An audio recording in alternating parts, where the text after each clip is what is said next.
The horses screamed before Carriage saw them. She was crossing Wyvern Street with a basket of ribbons for her mother's mending shop when the sound split the air. Hooves thundering against cobblestone, wood splintering, a coachman's desperate shout swallowed by chaos. She turned just as the carriage careened around the corner, its team of 4 greys wild-eyed and frothing, reins dragging uselessly along the ground. The coachman was gone. Thrown, probably. Dead, possibly. And the carriage was heading directly toward a cluster of children gathered around a pie seller's cart. Carriage didn't think. Thinking would have stopped her. She dropped her basket and ran, not away from the danger, but toward it. Her worn boots slipped on the wet stones, her pulse slamming through her veins with every stride. The horses bore down, nostrils flaring, muscles straining against harnesses that held them prisoner to a vehicle no one controlled. 3 seconds, maybe less. She lunged for the lead horse's bridle, her fingers closing around leather and brass, just as the animal's shoulder slammed into her chest. The impact drove the air from her lungs, sent stars exploding across her vision. But she held on. Whoa! The word tore from her throat, raw and commanding. Whoa! Steady! Steady now! The horse fought her, neck arching, hooves dancing dangerously close to her feet. But Carriage had grown up around horses, not fine carriage horses like these, but work horses with tempers twice as foul. She knew the language of frightened animals. She pulled down on the bridle with all her weight, forcing the horse's head toward its chest, breaking its panicked momentum. The second horse followed, then the third and fourth, the whole team shuddering to a halt in a cacophony of snorts and stamping hooves. For a moment, there was only the sound of her own ragged breathing and the pounding of blood in her ears. Then the screaming started. Not the horses this time. People. Voices rising from the gathered crowd. Gasps, shouts, her name being called by someone she couldn't identify through the ringing in her head. "Miss! Miss! Are you injured?" Hands reached for her. She stumbled back from the horse, suddenly aware that her dress was torn at the shoulder, her palms scraped raw and bleeding, her hair tumbling loose from its pins in a wild mess around her face. "The carriage," she managed. "Is anyone inside? Is anyone?" The carriage door burst open. A man emerged. No, not emerged. Erupted. He moved with the coiled fury of someone who had been helpless and hated every second of it. Tall, broad-shouldered, dressed in clothes so finely tailored they probably cost more than her family earned in a year. Blood trickled from a cut above his left eyebrow, staining his cravat crimson. His eyes found hers immediately. They were the color of winter frost, pale gray, almost silver, sharp enough to cut. They swept over her with an intensity that made her stomach clench, her ruined dress, her bleeding hands, and her disheveled hair. She felt catalogued, assessed, and filed away in the space of a single heartbeat. "You." His voice was low, clipped, carrying the unmistakable authority of a man accustomed to being obeyed. "You stopped them?" It wasn't a question. "The children," Carriage said, gesturing vaguely toward the pie cart, where the cluster of young ones stood frozen, wide-eyed, very much not crushed beneath carriage wheels. "They would have been killed." "Yes." The man stepped closer, and despite his injury, despite the chaos still swirling around them, he moved with the fluid grace of a predator. "You could have been killed, but I wasn't. By sheer luck. By knowing horses." She squared her shoulders, some spark of defiance cutting through her shock. "Your coachman lost control. The reins were dragging. Someone should have—" "My coachman was thrown when the axle cracked, his mouth pressed thin. A fact I'm well aware of, thank you." The crowd was pressing closer now. Carriage could hear whispers rising like steam, feel the weight of dozens of stares. A woman in silk pointed openly. A gentleman in a top hat was already scribbling in a notebook. A society columnist, she realized with dawning horror. "That's him," someone hissed. "That's the Duke of Aldridge." Duke. The word crashed through her like ice water. She looked at him again. Really looked.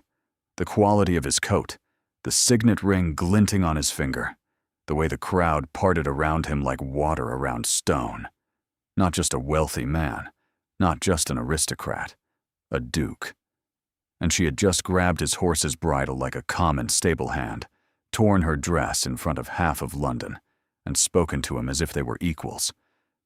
"I should go," she said, already stepping back, searching for an escape route through the thickening crowd.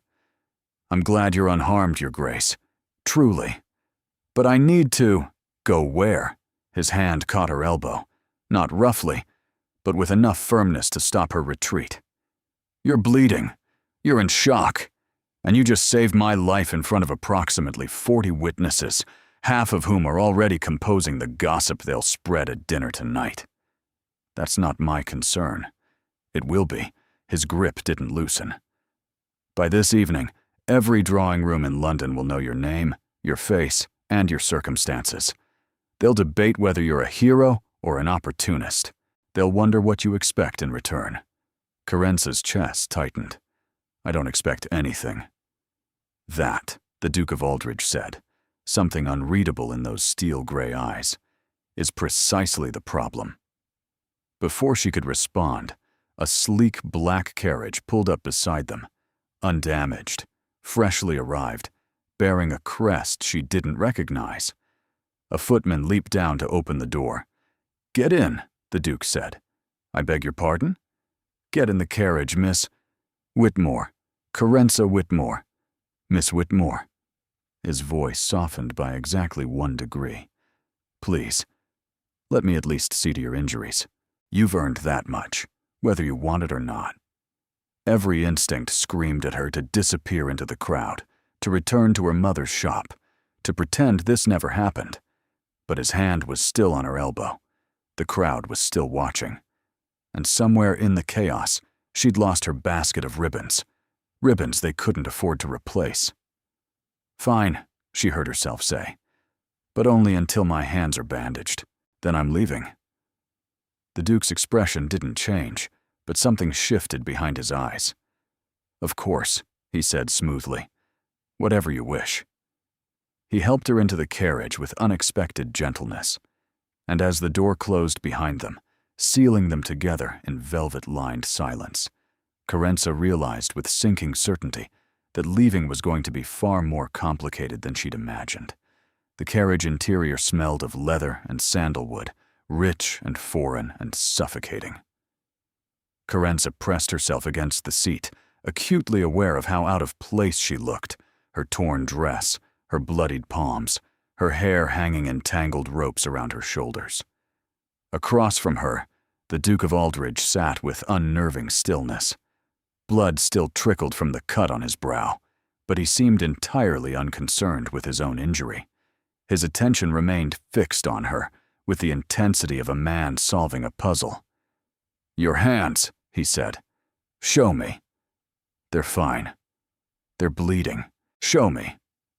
It wasn't a request. Carence bristled, but she extended her palms anyway, turning them upward so he could see the raw scrapes where the bridle had torn through her gloves and into skin. He leaned forward, and before she could pull back, he'd produced a handkerchief from his pocket, monogrammed, she noticed, with an elaborate A, and was wrapping it around her worst wound with surprising deftness. "You know horses," he said as he worked, "not just riding, handling." "My father was a farrier before he died. I grew up in stables." "That explains the technique. Not many people would think to force a panicked horse's head down. Not many people would be foolish enough to grab a runaway carriage team." His lips twitched. Not quite a smile, but close. "No, they wouldn't." He finished bandaging her hand and sat back, but he didn't release her wrist immediately. His thumb rested against her pulse point, and she knew with mortifying certainty, that he could feel how fast her heart was racing. "Where were you going?" he asked, "before all this?" "Home, to my mother's shop. She does mending and alterations near Crofter's Lane." Crofter's Lane. He repeated it without judgment, but she heard what he didn't say.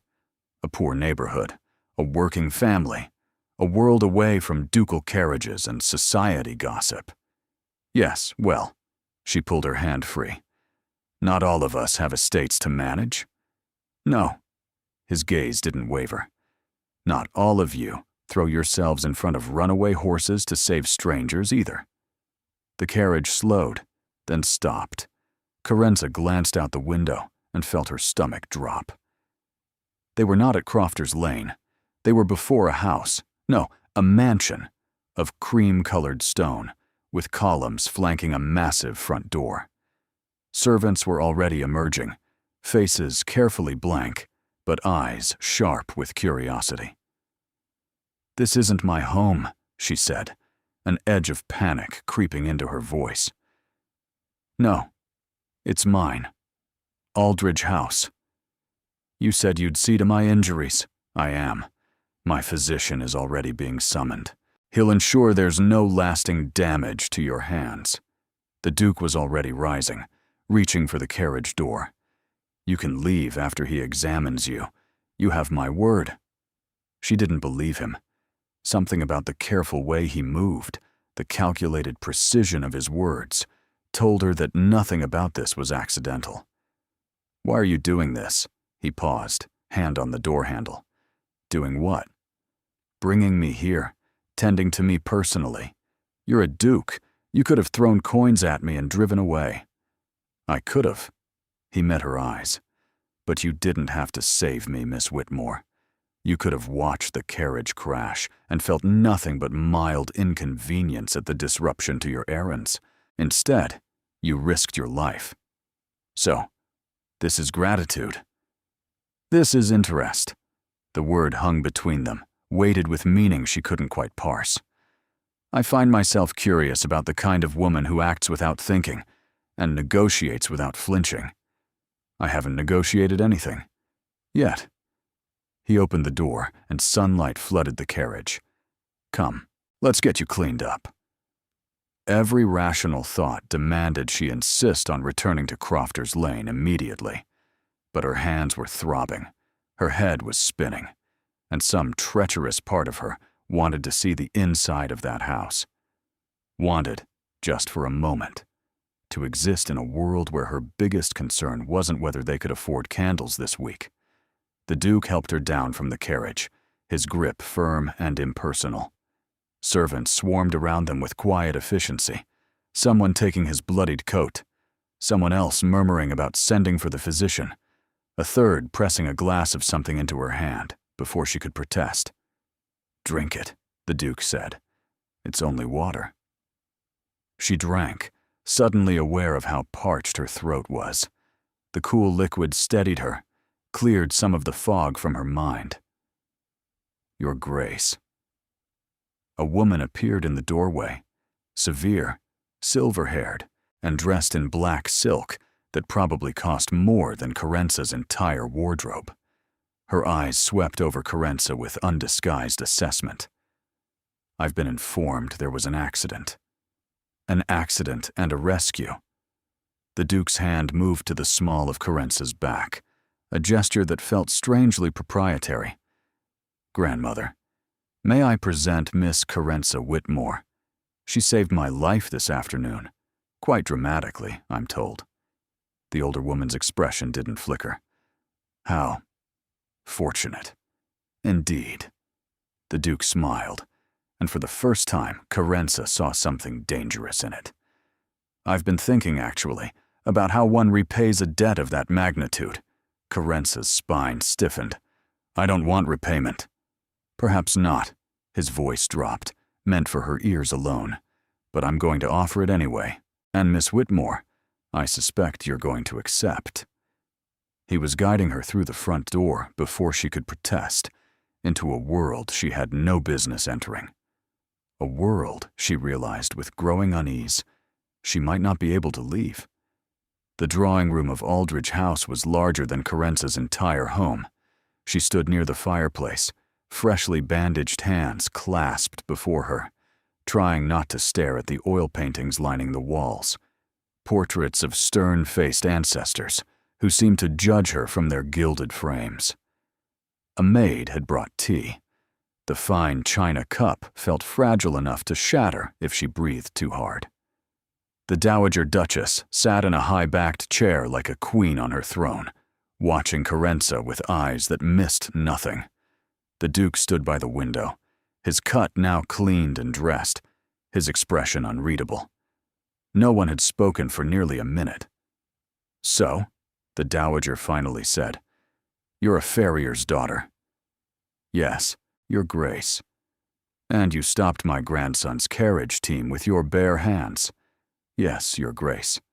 "Remarkable." The word held no warmth. "Tell me, Miss Whitmore, do you make a habit of throwing yourself into dangerous situations? Or was today a special occasion?" "Grandmother," the Duke said quietly. "A warning. I'm simply curious, Arden. One doesn't often encounter young women with such unconventional instincts." Carence set down her teacup before her trembling hands could betray her. "There were children in the path of the carriage, Your Grace. I didn't think. I simply acted." "Didn't think." The Dowager's lips pursed. "And yet, here you are, in my drawing room, drinking my tea. One might wonder if thinking has occurred since. I was brought here against my— Oh, don't be tedious." The Dowager waved a dismissive hand. "You could have refused the carriage. You could have demanded to be returned home. You didn't. Which suggests you're either curious or calculating. I haven't yet determined which." The door flew open before Carence could respond. A young woman burst into the room like a summer storm. Dark-haired, bright-eyed, dressed in a morning gown of pale yellow that made her look like a daffodil come to life. She couldn't have been more than 19, and she vibrated with barely contained excitement. "Arden, I just heard." She flew across the room and threw her arms around the Duke, who accepted the embrace with long-suffering patience.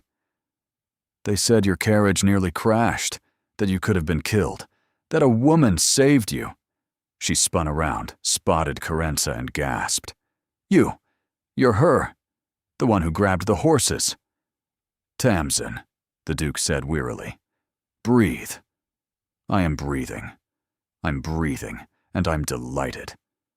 Tamsin crossed to Carence and seized both her bandaged hands, then immediately released them with a wince of sympathy. "Oh, your poor hands. Are you all right?" "Of course you're all right. You're standing here. But are you really all right?" "I'm fine," Carence managed, bewildered by the onslaught of warmth. "Truly. She's extraordinary is what she is." Tamsin turned to her brother with shining eyes. "Arden, do you understand what this means? She saved your life, in front of everyone. It's like something from a novel." "Life is not a novel, Tamsin," the Dowager said coolly.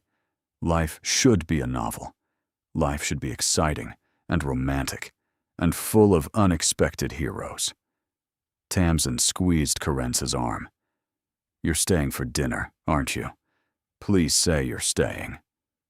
"Miss Whitmore has a home to return to," the Dowager interjected. "A mother, I believe. A shop of some kind." "A mending shop," Carence confirmed. "And yes, I really should. Actually." The Duke's voice cut through the chatter, silencing both his sister and grandmother. "Miss Whitmore, might I speak with you privately?" The Dowager's eyes narrowed. Tamsin's widened with intrigue. Carence felt the ground shifting beneath her feet. "Whatever you have to say," the Dowager said, "can surely be said before family." "It cannot." The Duke moved toward the door, pausing to look back at Carence. "Please, just a moment of your time.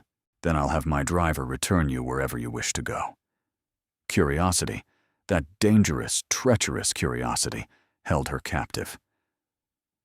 "Very well," she said. "One moment." He led her to a smaller room, a study, lined with books and smelling of ink and aged paper. He closed the door behind them, and the click of the latch sounded unnervingly final. "I'll be direct," he said, turning to face her. "I need your help." "My help?" She almost laughed. "Your Grace, I meant dresses for pennies. I don't see how I could possibly. You could pretend to be my fiancé." The words landed like stones in still water. Carriage stared at him, certain she'd misheard. "I'm sorry. I could what?" "Pretend to be my fiancé." He said it calmly, as if proposing a business arrangement rather than a complete upheaval of both their lives. "For the remainder of the season. Perhaps 3 months, no more." "You're mad." "Possibly. But I'm also desperate." He moved to his desk, leaning against it with his arms crossed. "My grandmother has decided I must marry. She's selected a bride. Lady Seraphine Cartwright, daughter of the Earl of Dunmore. The match would be advantageous. It would also be utterly miserable. Then refuse her. I have. Repeatedly. She doesn't listen." A muscle ticked in his cheek. "But you've given me an opportunity, Miss Whitmore. The whole of London just watched you save my life. By tonight, every gossip in the city will know your name. If I were to announce that the heroic Miss Whitmore had captured my heart, that I intended to court her properly, with marriage as my aim, even my grandmother couldn't argue." Carence's head spun. "You want to lie. To everyone. I want to buy time, to choose my own future instead of having it chosen for me." His gaze held hers, intense and unwavering. "You'd live here as Tamsin's companion. You'd attend balls and dinners. You'd wear gowns finer than anything you've ever touched. And at the end of the season, we'd part amicably. You'd return to your life with enough money to keep your family comfortable for years. And my reputation? Protected. I give you my word." She wanted to refuse outright, but she thought of her mother, working until her fingers bled, of their cramped rooms above the shop, of the ribbons she'd lost, the ribbons they couldn't afford to replace. "Why me?" she whispered. "You could find a dozen willing women of actual standing." "Because you didn't hesitate." His voice softened. "You saw danger, and you ran toward it. You're brave, Miss Whitmore, foolishly, recklessly brave, and I find myself in need of exactly that kind of courage." She stood at the edge of a precipice, one step forward, and everything changed. "If I agree," she said slowly, "I have conditions." Surprise flickered across his face, or perhaps respect. "Name them," he said. The Duke's eyebrow rose fractionally. "Conditions. You're negotiating with me. You're asking me to upend my entire life for your convenience." Carriage straightened her spine, ignoring the way her bandaged hands throbbed. "That warrants conditions." For a long moment he simply studied her. The firelight caught the sharp planes of his face, the cool silver of his eyes. She couldn't tell if he was annoyed or intrigued. "Very well," he said finally. "What are your terms?" Carriage had been forming them since he'd first spoken, her mind racing even as her heartbeat stuttered. "First, my mother must be told the truth. Not the whole truth. She'd never allow it. But enough. I want her to believe I've secured a position as Lady Tamsin's companion, a respectable reason for my absence. Easily arranged. What else? Second." She met his gaze directly. "When this ends, I don't return to nothing. I want references, real ones, letters of introduction to households who might employ me as a governess or companion. I won't go back to mending torn hems and counting pennies for candles." A shadow crossed his face. "You're thinking beyond the arrangement." "Someone has to. You've offered me a fantasy, Your Grace. 3 months of silk dresses and crystal chandeliers. But fantasies end. When yours does, I need to survive what comes after." He was quiet for a moment, and she wondered if she'd pushed too far. Dukes weren't accustomed to being challenged by farriers' daughters. "Agreed," he said. "I'll ensure you have letters from every notable household I'm connected to, which is most of them. Your third condition." This one was harder. She took a breath. "If you meet someone real, someone you actually want to marry, this ends immediately. No delay, no pretense, no using me as a shield while you conduct a true courtship behind closed doors." Her voice hardened. "I may be poor, Your Grace, but I am not a fool, and I refuse to be made to look like one." The silence stretched between them, sharp as broken glass. Then, slowly, the Duke nodded. "You have my word. All 3 conditions. Your word." She couldn't quite keep the skepticism from her voice. "Forgive me, but I've learned that words from wealthy men often evaporate when convenient." "Then let me be clear." He stepped closer, near enough that she could smell sandalwood and something darker beneath it. Smoke, perhaps, or the lingering memory of fear from the accident. "I do not make promises I don't intend to keep. It's inefficient and beneath me. If I give you my word, Miss Whitmore, it is ironclad." She searched his face for deception and found none. Only that unsettling intensity, that focused attention that made her feel simultaneously exposed and oddly seen. "Then we have an agreement," she said. "We do." He extended his hand. "Shall we seal it properly?" She hesitated. Ladies didn't shake hands with gentlemen. It wasn't done. But nothing about this situation was proper, so why pretend otherwise? She placed her bandaged hand in his. His grip was warm, firm, careful not to press too hard against her wounds. For a moment, neither of them moved. His thumb brushed across her knuckles, accidentally, surely, and she felt the touch like a spark. "Welcome to Aldrich House, Miss Whitmore," he said quietly. "I hope you don't come to regret this." "So do I," she replied. "For both our sakes." He released her hand just as the study door flew open. Tamsin stood in the doorway, practically bouncing on her heels. "Well, what's happening? You've been in here for ages. Grandmother is threatening to break down the door, which I would pay money to see, honestly." "Miss Whitmore has agreed to stay," the Duke said smoothly, "as your companion for the season." Tamsin's shriek of delight could probably be heard in the servants' quarters. She launched herself at Carenza, enveloping her in an embrace that smelled of rosewater and enthusiasm. "This is wonderful. We're going to be the best of friends. I can already tell." "Oh, there's so much to do. You'll need dresses, proper ones, and we'll have to teach you the dances. And there's the Hatherley ball next week. Tamsin." The Duke's voice held a note of long-suffering patience.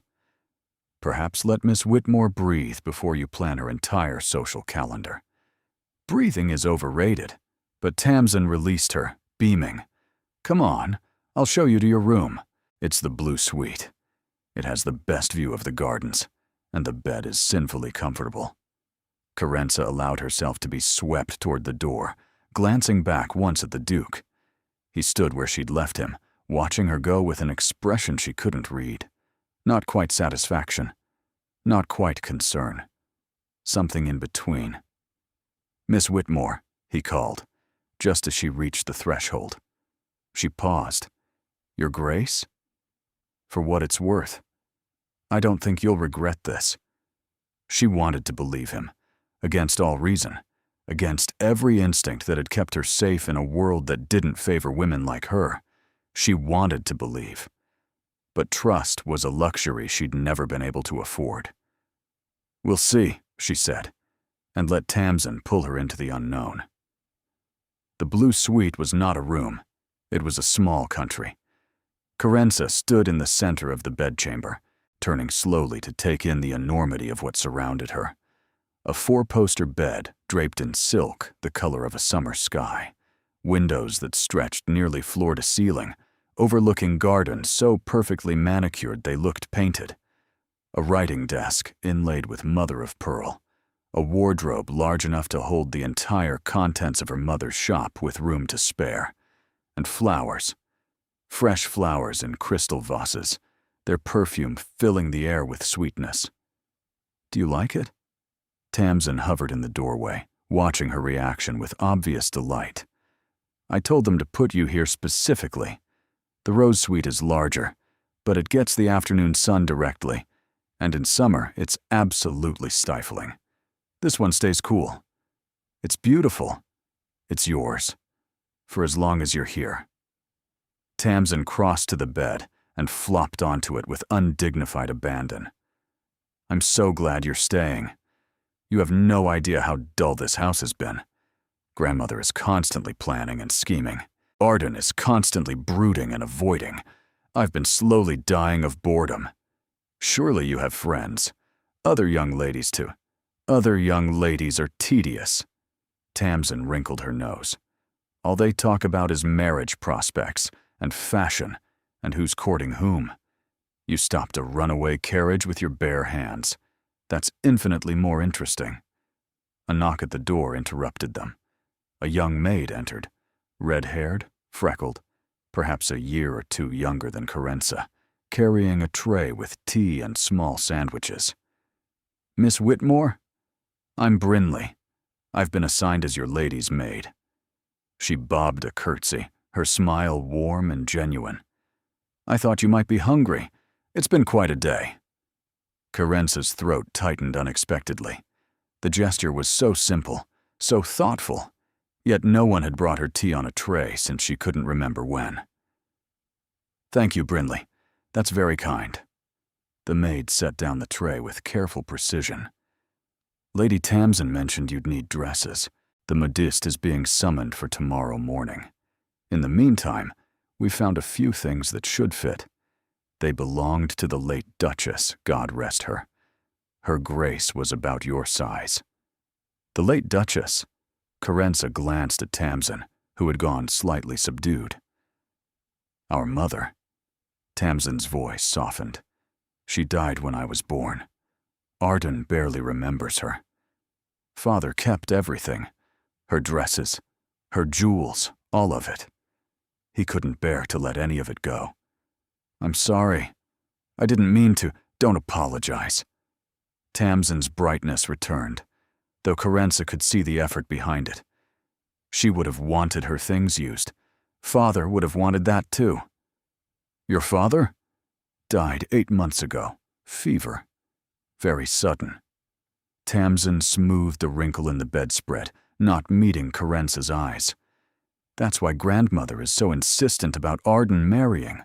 The title needs an heir, and Arden isn't getting any younger, and apparently I don't count because I'm merely a daughter." The bitterness in her voice was unmistakable. Carenza felt a pang of recognition, the frustration of being overlooked, of being deemed less valuable simply by accident of birth. "I'm sorry," she said again, because what else could she say? "Don't be. It's simply how the world works." Tamsin rose from the bed with renewed energy. "But enough melancholy. You should rest. Tomorrow is going to be exhausting. Fittings, planning, probably a lecture from grandmother. You'll need your strength." She departed before Carenza could respond, leaving her alone with Brinley and the overwhelming silence of her new reality. "Shall I help you undress, miss?" Brinley asked. "There's a nightgown laid out, and I can draw a bath if you'd like. I think I can manage, but thank you." Brinley nodded, unsurprised. "Ring if you need anything, miss. I'm just down the hall." After she left, Carenza sank onto the edge of the bed, that impossibly soft, impossibly luxurious bed, and tried to steady her breathing. What had she done? This morning, she'd been carrying ribbons to her mother's shop, calculating whether they could afford meat this week or would have to make do with potatoes again. Now she sat in a duke's house, wearing a dead duchess's borrowed clothes, preparing to pretend to be engaged to a man she'd met mere hours ago. It was madness. Absolute, complete madness. And yet, she looked around the room again. The flowers, the silk, the sunlight streaming through those magnificent windows. For the first time in years, she wasn't worried about money, wasn't calculating pennies and skipped meals, wasn't lying awake wondering how they'd survive the winter. For 3 months, she could simply exist.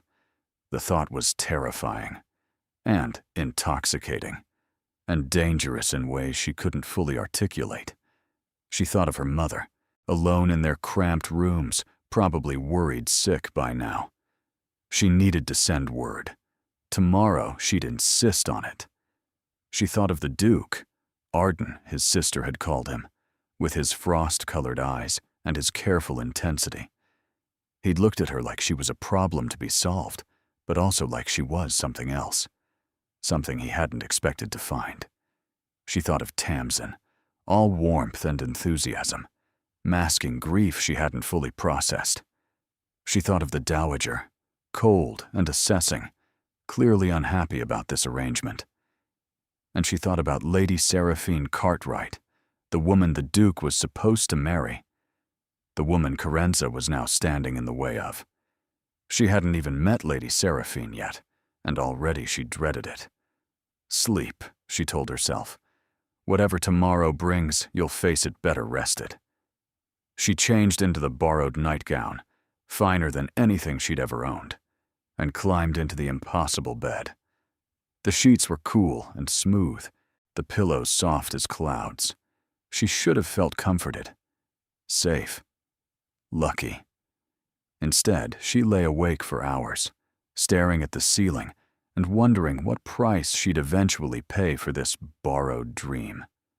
Morning arrived with pale light and quiet footsteps. Brinley appeared with tea and toast, helped Carenza into a borrowed morning dress of soft gray muslin, and arranged her hair in a simple but elegant style that made her look like someone she didn't quite recognize. "The Dowager has requested your presence in the morning room," Brinley said, her voice carefully neutral. "At your earliest convenience," which meant now, which meant immediately, which meant Carenza had approximately 3 minutes to prepare for battle. She found the morning room by following a footman through halls that seemed designed to intimidate. Vaulted ceilings, priceless artwork, carpet so thick her feet made no sound. The Dowager Duchess sat by a window, sunlight catching the silver in her hair, embroidery untouched in her lap. "Miss Whitmore." She didn't rise, didn't smile, didn't offer tea. "Close the door." Carenza obeyed, her pulse racing. "Sit." She sat. For a long moment, the Dowager simply looked at her. The examination was thorough, clinical, taking in the borrowed dress, the carefully arranged hair, the lingering scrapes on her palms. "My grandson tells me you've agreed to assist him in avoiding his responsibilities," the Dowager said finally. "He told me you were trying to force him into a marriage he doesn't want." "Ah." Emotion surfaced briefly in the older woman's eyes. "You're direct, either very brave or very foolish. I haven't decided which. Perhaps both, Your Grace." The Dowager's lips twitched, not quite a smile, but close. "Tell me about yourself, Miss Whitmore. The truth, this time. Not whatever pretty story my grandson has concocted for public consumption." Carenza considered lying, considered deflecting, evading, protecting herself with half-truths and misdirection. But something in the Dowager's gaze told her it would be pointless. This woman had survived decades in a world that destroyed the weak. She would see through any deception instantly. So Carenza told the truth. She spoke of her father, the farrier who died when she was 12, leaving them with nothing but debts and a cramped room above a stable. Of her mother, who'd turned her skill with a needle into a mending business that barely kept them fed. of years spent watching other girls her age married off while she patched their torn hems for pennies, of dreams she'd buried so deep she'd almost forgotten they existed. The dowager listened without interruption. Her expression revealed nothing. When Carriage finally finished, silence hung between them like smoke. "So," the dowager said flatly, "you're poor, gently bred, but poor. No connections, no fortune, and no prospects beyond whatever position you might secure as a governess. Yes, Your Grace. And my grandson offered you a fantasy, a few months of luxury in exchange for play acting as his potential bride." That's an accurate summary. The dowager leaned forward. "Let me tell you what will happen, Miss Whitmore. You'll spend the next few months at balls and parties, wearing beautiful dresses and dancing with lords. Arden will be attentive in public and distant in private, because that's who he is, controlled, careful, and emotionally unavailable. You'll start to believe the fantasy. You'll start to hope that maybe, somehow, it could be real." Carence's chest constricted, but she kept her voice steady. "I'm not naive enough to confuse performance with reality. Everyone is that naive when the performance is good enough." The dowager stood, moving to the window. "My concern is not for you, girl. You'll survive. You're clever and adaptable, and Tamsin will ensure you land on your feet. My concern is for Arden." That was not what Carriage expected. "Your Grace, my son died 8 months ago." The dowager's voice held no emotion, but her knuckles were white where they gripped the window frame. "A sudden illness. Arden was in Scotland on estate business. He didn't make it back in time to say goodbye. He's been somewhere else ever since, performing his duties, managing the estates, attending Parliament. But not here. Not really here." Carriage didn't know what to say. "I want him to marry," the dowager continued. "Not because it's his duty, though it is. Not because he needs an heir, though he does. I want him to marry because I want him to live again, to feel something beyond duty and grief. Lady Seraphine is suitable, yes, but she's also vapid and self-absorbed. She'd bore him within a month. Then why push the match? Because he won't choose for himself. He'll bury himself in account books and estate improvements until he's 40 and alone, and then wonder why life feels empty." The dowager turned, her gaze sharp. "You, Miss Whitmore, are a disruption, an unknown variable. You might bore him just as thoroughly as Lady Seraphine would. Or you might surprise me." Carriage stood, meeting the older woman's eyes. "I'm not trying to trap your grandson into marriage, Your Grace. This is a business arrangement, nothing more." "We'll see." The dowager moved toward the door, then paused. "One more thing. If you hurt him, if you manipulate him, or try to exploit his grief, I will destroy you. I don't care how sympathetic your circumstances are. Do we understand each other?" "Perfectly, Your Grace." The dowager nodded and left the room, leaving Carriage alone with her racing thoughts and the unsettling realization that she'd just been given both a warning and a benediction. She was still standing there, trying to process the conversation, when Tamsin rushed in. "She likes you." Tamsin grabbed her hands, spinning her in an excited circle. "I can tell. She only threatens people she respects. This is perfect." Carriage wasn't sure perfect was the right word, but she let Tamsin pull her toward the door, chattering about dress fittings and afternoon calls. Behind them, through the window, she could see Arden in the garden. He stood very still, hands clasped behind his back, staring at nothing. Performing his duties, the dowager had said, but not really here. Carriage wondered suddenly what it would take to make him present, to crack through that controlled facade and find the man underneath. Then she pushed the thought away. This was temporary, a performance. Nothing more. She repeated it like a prayer as Tamsin dragged her toward the waiting carriage. Nothing more. The days that followed blurred together in a whirlwind of fittings, lessons, and carefully orchestrated appearances. Madame Fontaine, the modiste, descended upon Aldridge House with an army of assistants and enough fabric to clothe a small village. She measured and pinned and tutted over Carence's figure with the clinical detachment of a surgeon, declaring her acceptably proportioned and salvageable with the right construction. Tamsin found this hilarious. Carence found it exhausting, but the dresses that emerged were unlike anything she'd ever worn. Silk and satin and velvet in colors she'd only dreamed of. Deep emerald, midnight blue, champagne gold, rose pink. Each one fitted to her body like a second skin, transforming her from a mending girl into someone who looked like she belonged. "You're stunning," Tamsin declared, watching Carence turn before the mirror in a gown of deep burgundy. "Arden is going to swallow his tongue. Your brother barely looks at me." "My brother barely looks at anyone. That's how you know he's paying attention. He pretends he isn't." Tamsin flopped onto a settee with characteristic gracelessness. "He's been watching you, though, at meals, when you're not looking." Carence's cheeks warmed. "You're imagining things. I'm observant. There's a difference." The dancing lessons were worse than the fittings. A stern Frenchwoman named Madame Arquette drilled Carence on waltzes, quadrilles, and country dances until her feet ached and her head spun with counts and patterns. "No! No! No!"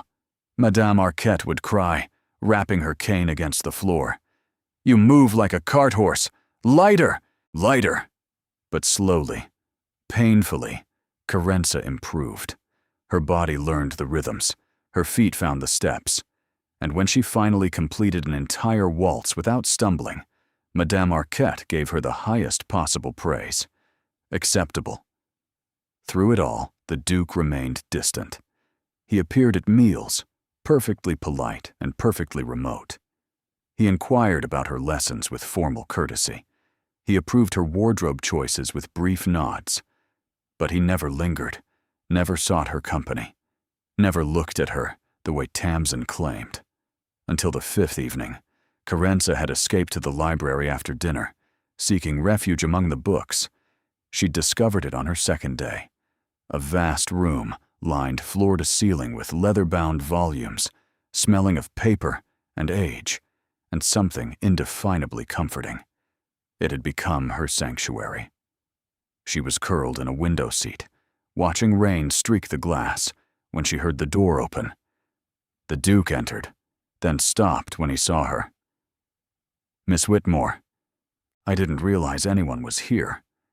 I can leave." "No." The word came out sharper than he apparently intended.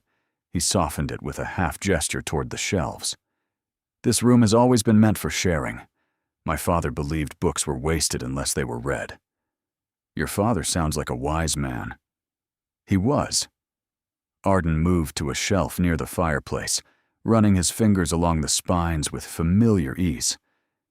"This was his favorite room. He spent hours here, reading to Tamsin and me when we were children. Philosophy, poetry, adventure stories.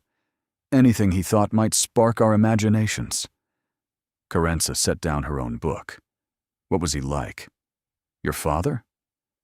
The Duke was quiet for a moment.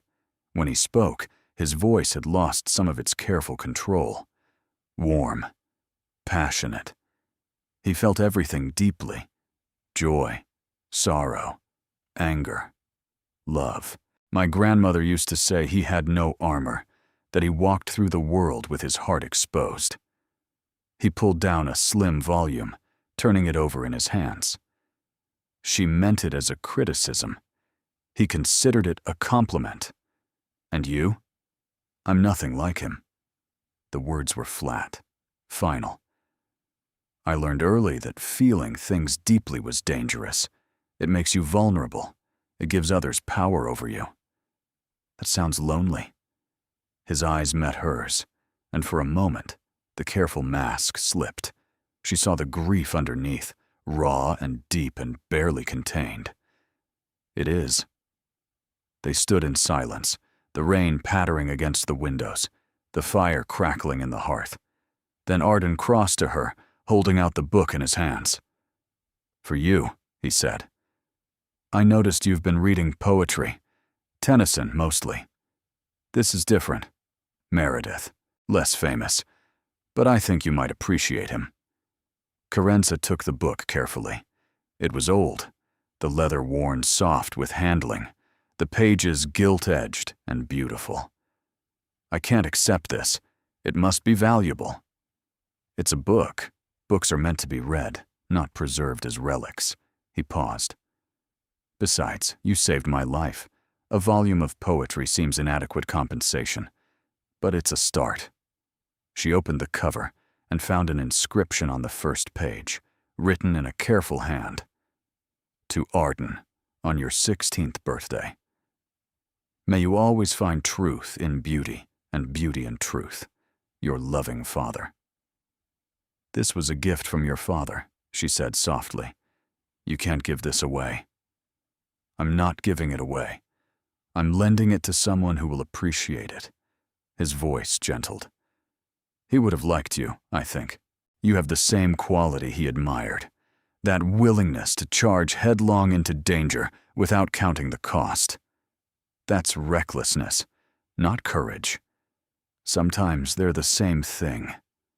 She looked up at him, really looked, and saw something she hadn't noticed before. Beneath the control, beneath the distance, there was warmth, a capacity for feeling that he kept locked away, afraid of what it might cost him. "Thank you," she said, "for the book, and for this." "For what?"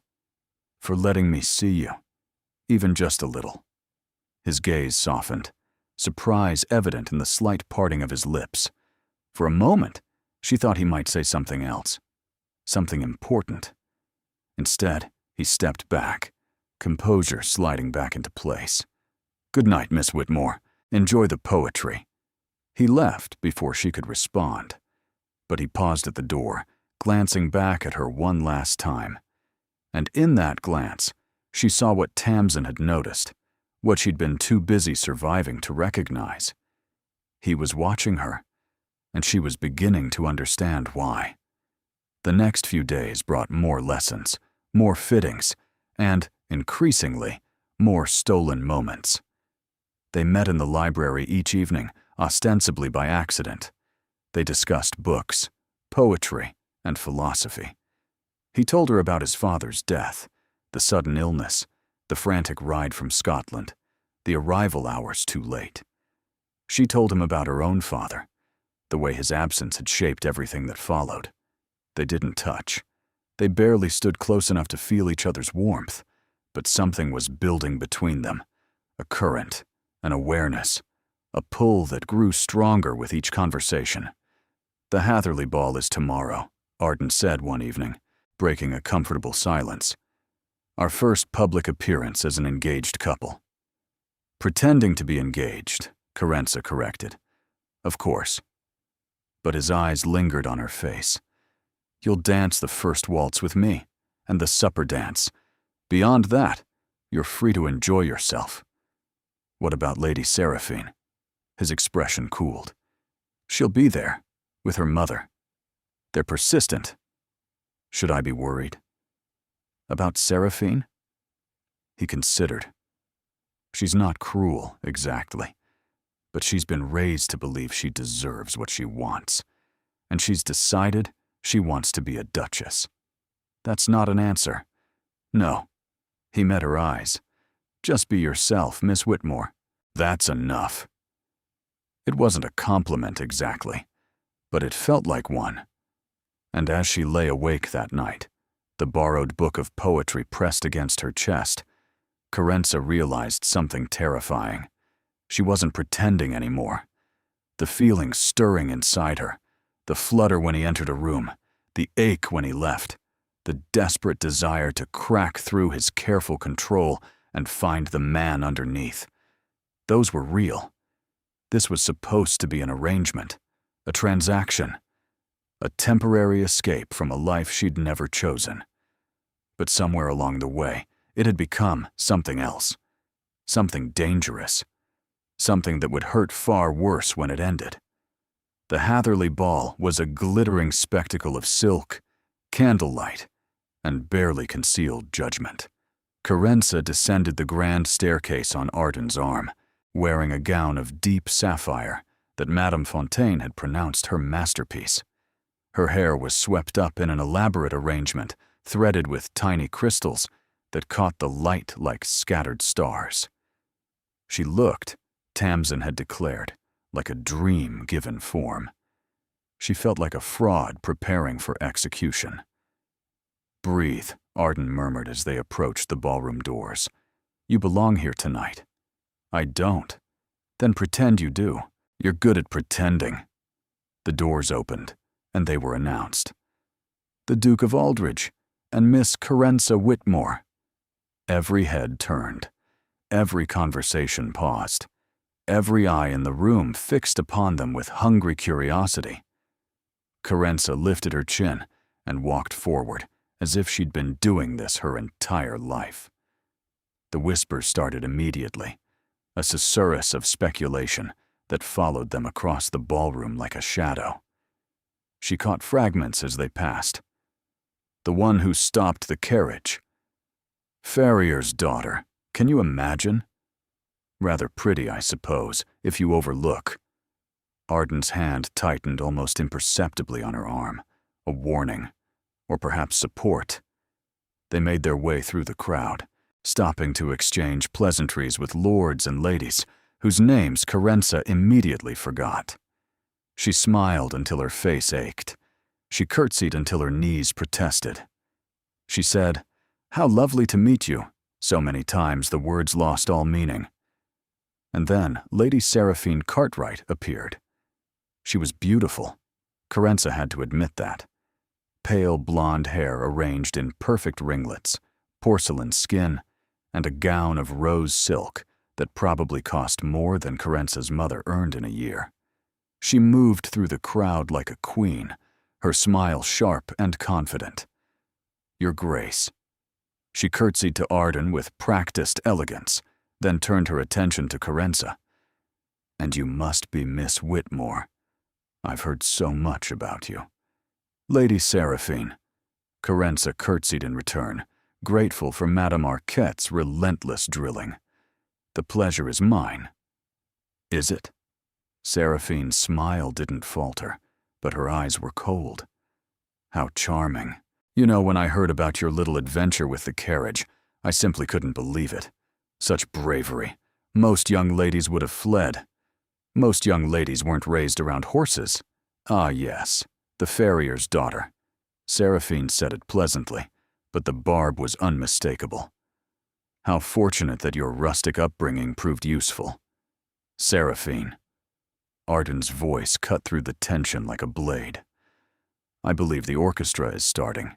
Miss Whitmore promised me the first waltz." "Of course." Seraphine's smile tightened. "I wouldn't dream of interfering with your arrangement." She glided away before Carriage could respond, leaving the word arrangement hanging in the air like an accusation. "She knows," Carriage said quietly, as Arden led her toward the dance floor. "She suspects. There's a difference." His hand found her waist, guiding her into position. "Don't let her unsettle you. That's exactly what she wants." The music began, and they moved. This was different from practicing with Madame Arquette, different from counting steps in the empty ballroom of Aldridge House. This was real, his hand warm against her back, his eyes holding hers, the entire room watching them turn across the polished floor. "You're counting," he observed. "I'm trying not to fall. Don't think about the steps. Think about me." She looked up at him, really looked, and something shifted. The crowded room faded. The watching eyes disappeared. There was only Arden, close enough to feel his warmth, guiding her through the dance with effortless grace. "Better," he murmured. "Much better." They didn't speak for the remainder of the waltz, They didn't need to.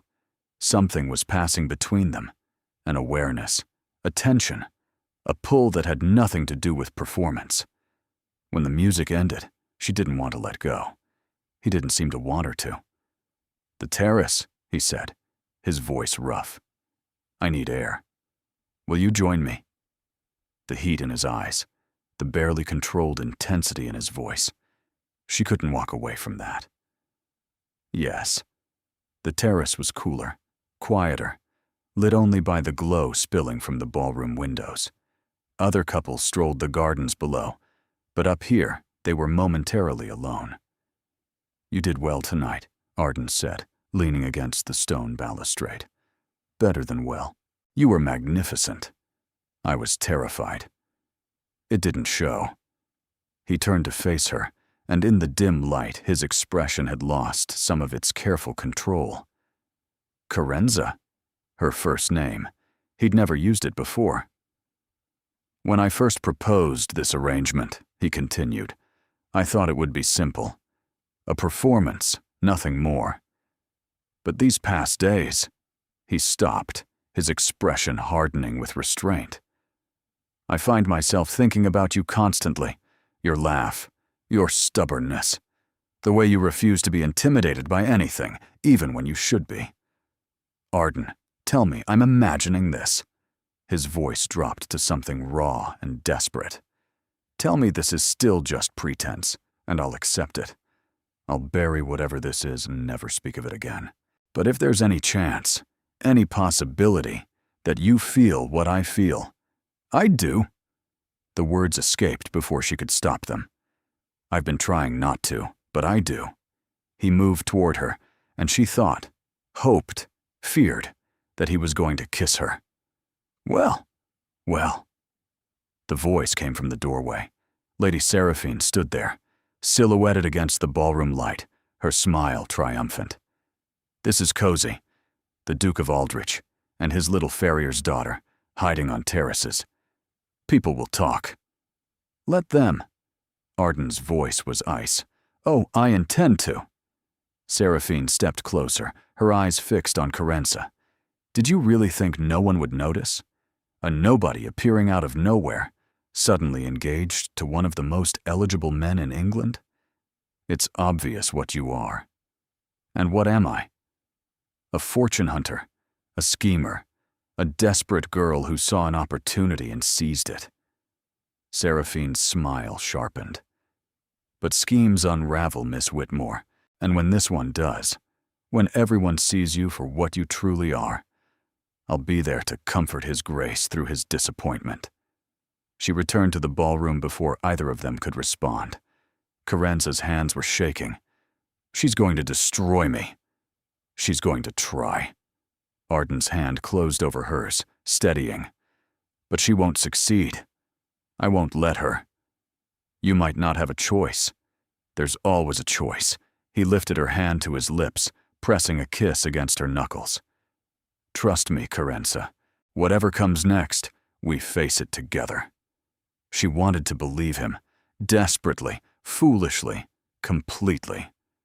But as they returned to the ballroom, as she endured the remaining hours of sidelong glances and whispered speculation, she couldn't shake the feeling that something had been set in motion. Something that would break them both before it was through. The days following the Hatherley ball were a siege. Seraphine hadn't been idle. Rumors spread through London like wildfire, each one more damaging than the last. Miss Whitmore was a fraud, a manipulator, a girl with loose morals who had seduced the grieving Duke.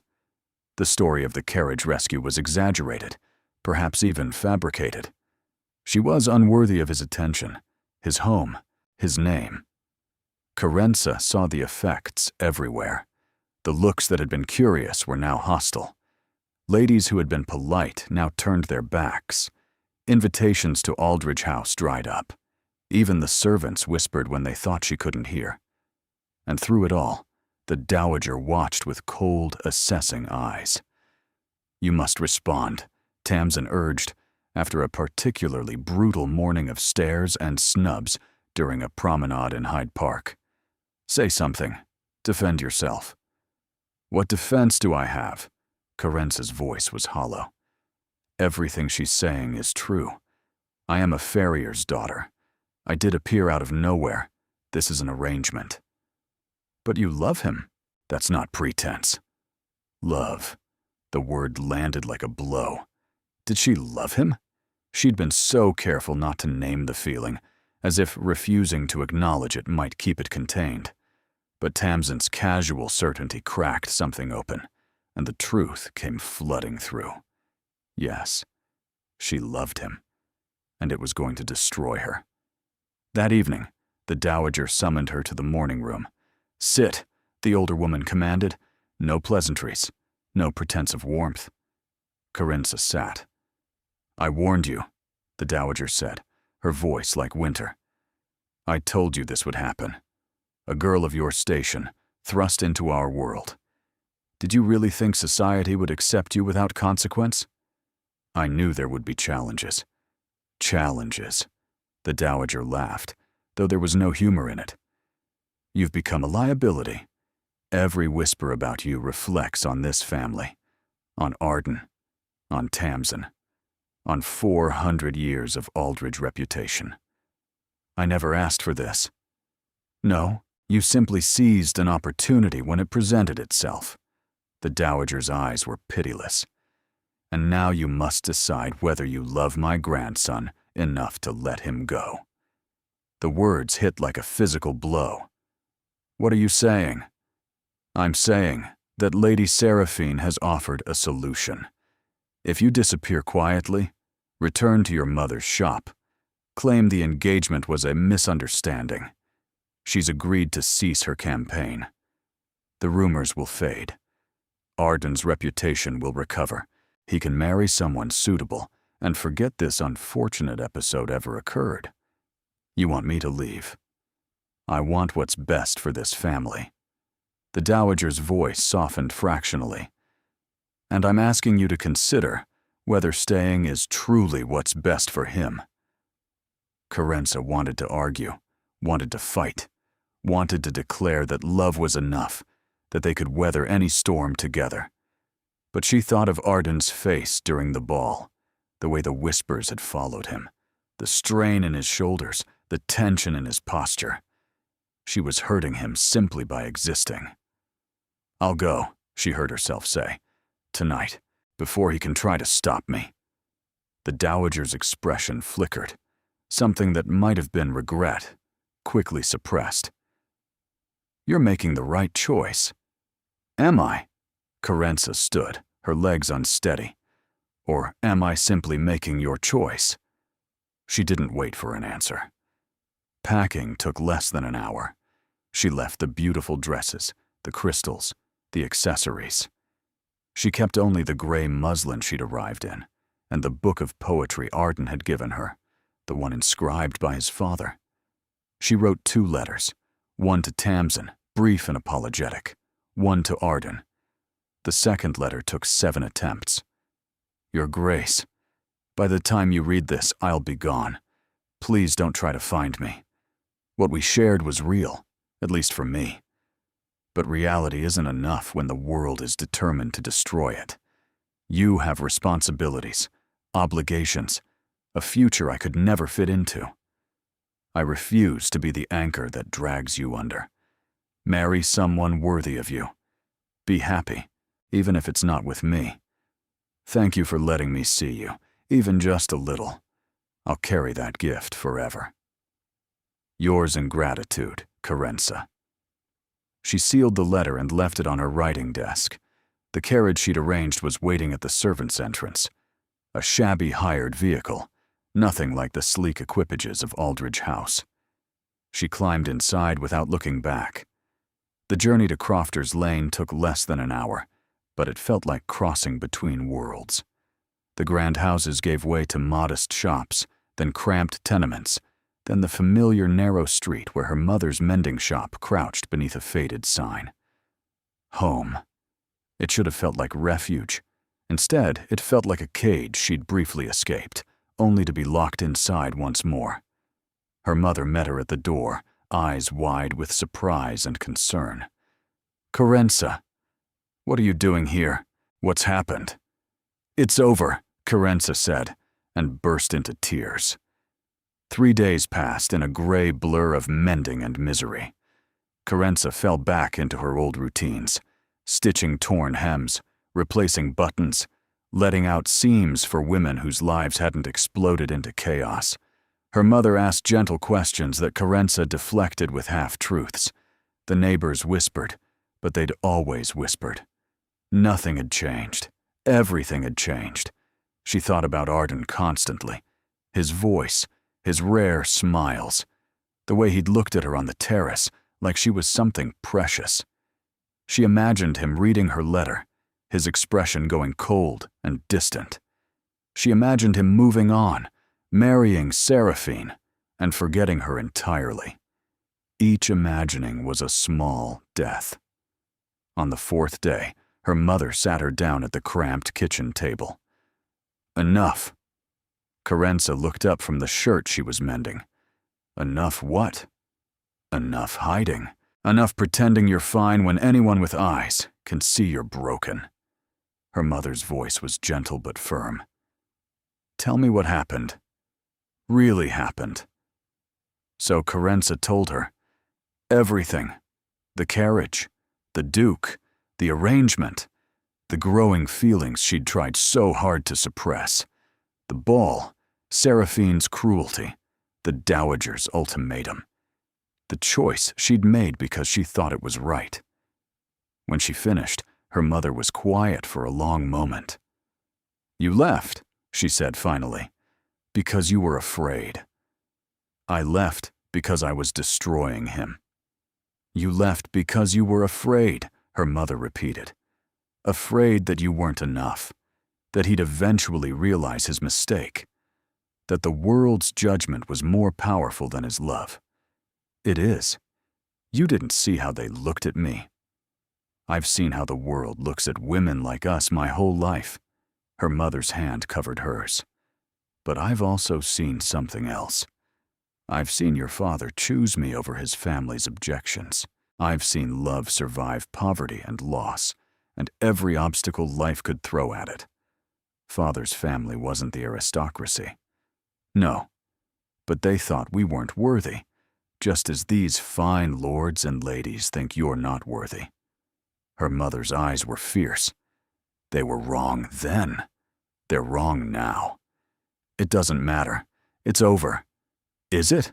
Her mother stood, moving to the window. A man doesn't give a woman his father's books unless she matters to him. A man doesn't look at a woman the way you described unless he loves her. Even if he does, love isn't enough. Love is everything. Her mother turned back to face her. I watched you come home from that house, Carenza. I saw your face. You're not heartbroken because you lost a position or an opportunity. You're heartbroken because you lost him, and if you let fear keep you from fighting for that, you'll regret it for the rest of your life. Carenza wanted to argue, but her mother's words struck something deep, a truth she'd been running from since the moment she fled Aldridge House. She hadn't left because it was right. She'd left because she was terrified. A knock sounded at the door. Her mother answered it and stepped back, surprise flickering across her face. Piers Wyndham stood on the threshold, a well-dressed man with sharp eyes and an unreadable expression. Carenza had seen him at Aldridge House, hovering on the edges, handling quiet arrangements for the Duke. Miss Whitmore. He held out a sealed letter. From His Grace. He asked me to deliver it personally. Carenza's breath caught. He also asked me to tell you something. Piers met her eyes. He said, I'm not giving up. Come back, please. She took the letter with trembling hands, and somewhere beneath the fear, hope flickered back to life. The letter was brief. 3 sentences. The Dowager had no authority to send you away. I never agreed to let you go. Come home. Not to Aldridge House, not to their arrangement. Home. The word broke something inside her, or perhaps rebuilt something that had been shattered. Go, her mother said softly. Fight for him. What if I'm not enough? Then at least you'll know you tried. Her mother kissed her forehead. But darling, I think you're more than enough. You just need to believe it. The journey back to Mayfair felt endless. Piers had brought a carriage, a proper one this time, with the Aldridge crest on the door. The servants would have seen it arrive at Crofters Lane. The neighbors would gossip for weeks. Carenza didn't care. When she arrived at Aldridge House, she didn't wait for the footman to announce her. She moved through the doors, past the startled servants, heading directly for the library, the place where everything between them had truly begun. He was there. Standing by the window, staring out at the gardens, his posture rigid with tension. He turned when he heard the door, and the look on his face, hope and fear and desperate longing, stole her breath. You came back. You asked me to. She stopped a few feet away, trembling. Your letter. Forget the letter. He crossed to her in 3 strides, stopping just short of touching her. Tell me why you left. The real reason. Because your grandmother said. My grandmother had no right. His voice was rough with barely controlled emotion. She acted without my knowledge or consent. When I found your letter, when I realized what she'd done. He broke off, jaw working. I nearly tore this house apart. She was protecting you, protecting your reputation. I don't care about my reputation. He stepped closer, near enough that she could feel the heat of him. I care about you, only you. Arden. Let me finish. His hands rose to cup her face, gentle despite the intensity in his eyes. When my father died, I shut myself away. I built walls so high nothing could touch me. Not grief, not joy, not love. I thought if I didn't feel anything, I couldn't be hurt. That sounds exhausting. It was. And then you appeared. His thumb traced her cheekbone. You charged into a runaway carriage and my carefully controlled world, and you demolished every wall I'd built. You made me feel things I'd sworn never to feel again. I didn't mean to. I know. That's what makes it real. He rested his forehead against hers, breathing unsteadily. I love you, Carenza. Not because you saved my life. Not because of any arrangement. I love you because you're brave and stubborn and brilliant. And when I'm with you, I remember what it feels like to be alive. Her eyes burned with tears. I love you too. I tried not to. I told myself it was foolish and dangerous and doomed. It's all of those things. He smiled, that rare, genuine smile that transformed his entire face. But I don't care. I'd rather have one moment of loving you than a lifetime of safe emptiness. He kissed her. It wasn't gentle. It was desperate, hungry.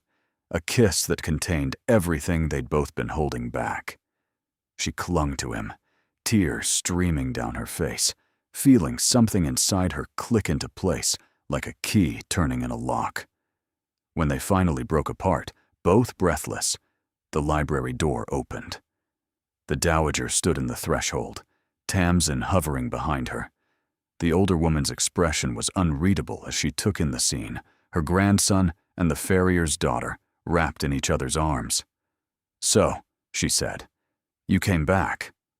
Carenza stepped away from Arden, but he caught her hand before she could retreat. She came back, he said evenly, and she's staying, unless you'd like to try removing her again. Arden. No. His voice hardened. You overstepped, grandmother. You had no right to drive her away. I was protecting this family.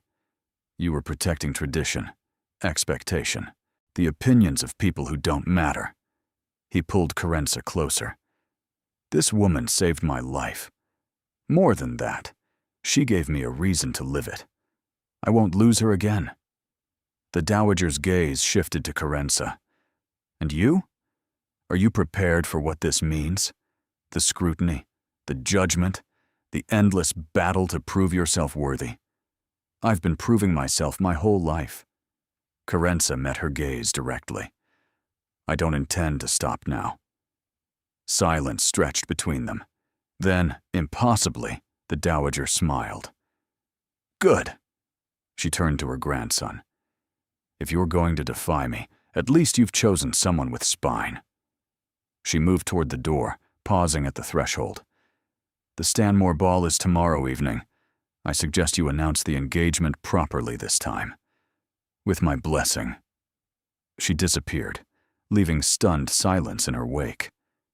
"Did she just—" Carenza started. "Accept you, apparently." Arden laughed, a sound of pure relief. "I told you, you're extraordinary." Tamsin flew across the room and embraced them both. "Finally," she declared. "Now, can we please plan a wedding?" The Stanmore Ball was the most anticipated event of the season. And now, thanks to whispers that spread faster than wildfire, it would be the scene of the Duke of Aldridge's official engagement announcement. Carenza stood at the top of the grand staircase, wearing a gown of liquid gold that caught the candlelight like captured sunshine. Madame Fontaine had outdone herself.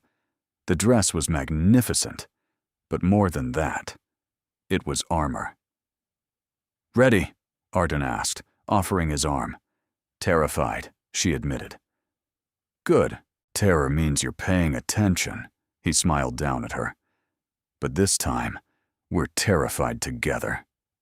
They descended the stairs as a murmur rippled through the assembled crowd. Lady Seraphine was there, her face pale with fury. The dowager stood near the refreshment table, watching with sharp eyes. Tamsin bounced on her heels near the orchestra, barely containing her excitement. And then Arden stopped in the center of the ballroom. The music fell silent. Every eye turned toward them. "Ladies and gentlemen," Arden said, his voice carrying across the vast room, "I have an announcement." Carenza's pulse thrummed against her throat. "Some of you know Miss Carenza Whitmore as the woman who stopped a runaway carriage and saved my life. What you don't know is that in the weeks since, she has done something far more remarkable." He turned to face her, his eyes bright with emotion.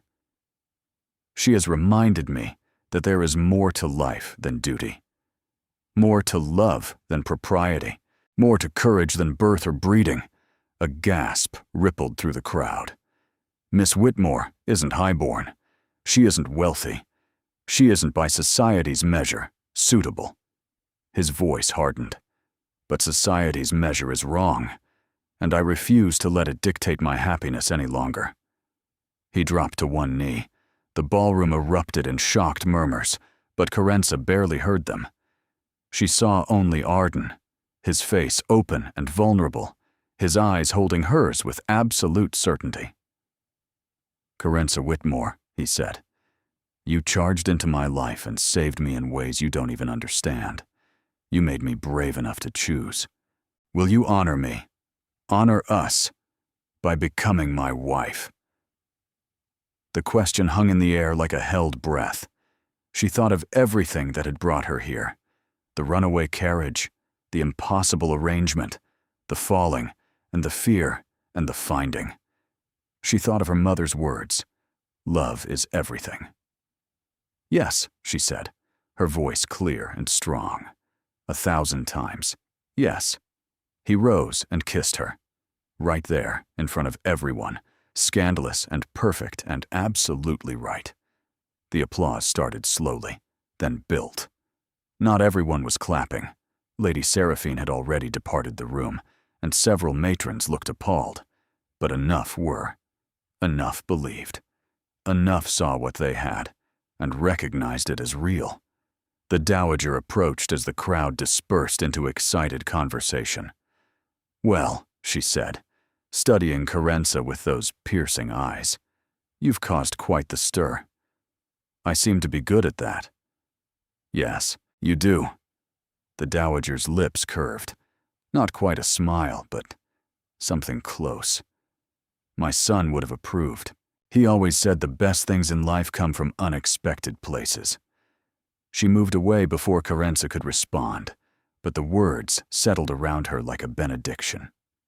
6 months later, the wedding was the talk of London, not for its scandal, but for its joy. Carenza walked down the aisle of St. George's Church, her mother weeping in the front pew. The gown was her own design, ivory silk, elegant and simple. Tamsin served as her attendant, practically vibrating with happiness. And at the altar, Arden waited, the man who had started as an arrangement and become her entire world. After the ceremony, after the celebration, after the endless toasts and dances, they slipped away to the library of Aldridge House, their library now. "I have something for you," Arden said, pulling a wrapped package from his desk. Carenza opened it to find a leather-bound journal, empty and waiting. "For our story," he explained. "I thought perhaps you might want to write it down, how we began, what we survived, where we're going." She traced the embossed cover, tears pricking her eyes. "It's perfect. There's one more thing." He reached into his pocket and produced a folded letter. "I found this in my father's study, addressed to whoever Arden chooses. He wrote it before he died." Her hands trembled as she opened it. "To the woman who has captured my son's heart. If you're reading this, you've done something I spent years hoping someone would do. You've cracked through his armor and found the man underneath. Arden will try to protect you by pushing you away. He will mistake duty for love and fear for caution. Be patient with him. Love him anyway. And know this, you are not an intruder in our family. You are its continuation, its future, its hope. Welcome home. Marcus Aldridge, Duke of Aldridge." Carenza couldn't speak. The tears came freely now, not of sorrow, but of overwhelming gratitude. "He knew," she whispered. "Somehow, he knew. He knew me." Arden pulled her close, pressing his lips to her hair. "And now you know me too, better than anyone." She looked up at him, her husband, her partner, her home. "I love you," she said. "I love you too." He smiled, and it was like watching the sun emerge from behind clouds. Now, and always. Years later, on the anniversary of their engagement, Carenza and Arden attended the Hatherley Ball, the same ball where everything had almost fallen apart. They danced every dance together. They laughed at whispered jokes. They ignored the occasional raised eyebrow from those who still couldn't accept that a farrier's daughter had become a duchess. And when the evening ended, they stood on the same terrace where he'd first told her he loved her. "Do you ever regret it?" she asked, leaning against his shoulder. "Choosing me?" "Every day," he said solemnly. She laughed and swatted his arm. "I regret every day that passed before I found you," he continued, pulling her close, "but not a single moment since." She kissed him then, soft and sweet and full of everything they'd built together. And somewhere, she was certain, his father smiled.